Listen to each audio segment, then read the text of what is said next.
Hello अस्सलाम वालेकुम, कैसे हैं आप सब। उम्मीद करता हूँ सब खैरियत से होंगे।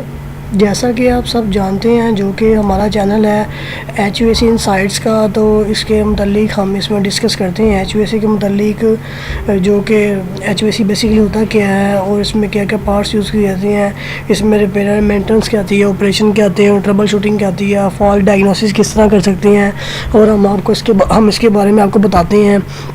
मे भी हम आपको बहुत सारी चीज़ों को नहीं बता सकते क्योंकि बहुत लंबा एक टॉपिक है, बहुत लंबी एक फील्ड है। तो फिर भी अभी हम आपसे रिसेंटली हमारे लेक्चर स्टार्ट हुआ है। सबसे पहले हमने डिस्कस किया था कि जो हमारा रेफ्रिजरेशन साइकिल है वो बेसिकली होता क्या है।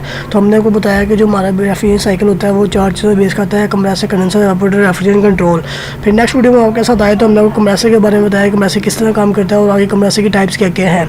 तो उसके बहुत सारे लोगों ने उसके नीचे कमेंट्स भी किए, हमने लोगों को बताया कि इसका ये जवाब है, इसका ये जवाब है। उसके बाद देन हमारे पास नेक्स्ट हमारा था कंडेंसर के, कंडेंसर किस तरह काम करता है, working principle of condenser and condenser types, shell and tube type के बारे में बताया। तो वो भी हमारी वीडियो अच्छी रही, लेक्चर हमारा अच्छा रहा। उसके अलावा था हमारा रेफ्रिजरेशन कंट्रोल। रेफ्रिजरेशन कंट्रोल के बारे में हमने लोगों को बताया कि रेफ्रिजरेशन कंट्रोल किस तरह काम करता है, इसका वर्किंग प्रिंसिपल क्या है, देन जो रेफ्रिजरेशन कंट्रोल की टाइप्स क्या है।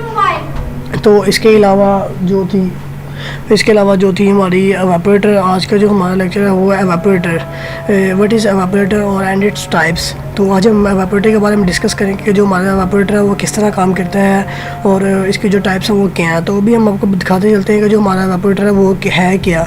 तो सबसे पहले तो हम आपको इसकी पिक्चर दिखा देना कि बेसिकली एवापोरेटर होता है किस तरह का है। बेसिकली एवापोरेटर का दूसरा नाम जो है वो कूलिंग कॉइल भी है। एवापोरेटर को हम कूलिंग कॉइल भी कहते हैं।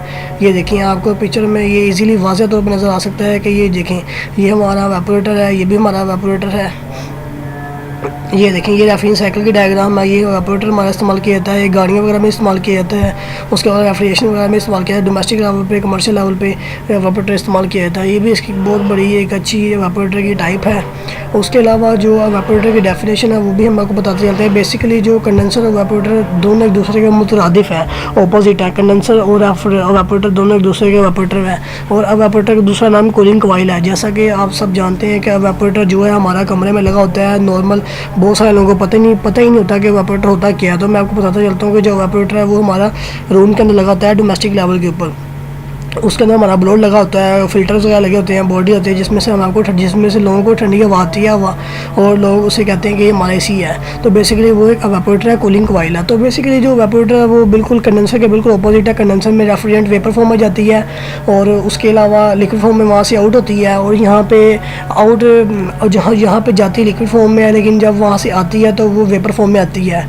तो जैसे कि मैं आपको बताते हैं the evaporator definition, the evaporator works the opposite of the condenser. बिल्कुल जैसा कि इसका जो काम है बिल्कुल अपोजिट है, कंडेंसर के मुतरादिफ है। Here the refrigerant is liquid converted into gas. बिल्कुल liquid refrigerant converted into gas absorbing heat from the air in the compartment. बिल्कुल जो कि कमरे में आपकी हीट है, ये एवापोरेटर हीट को ऑब्जॉर्व करता है। हीट ऑब्जॉर्व करने के बाद इसकी स्टेट चेंज हो जाती है, लिक्विड टू इनटू गैस में कन्वर्ट हो जाती है।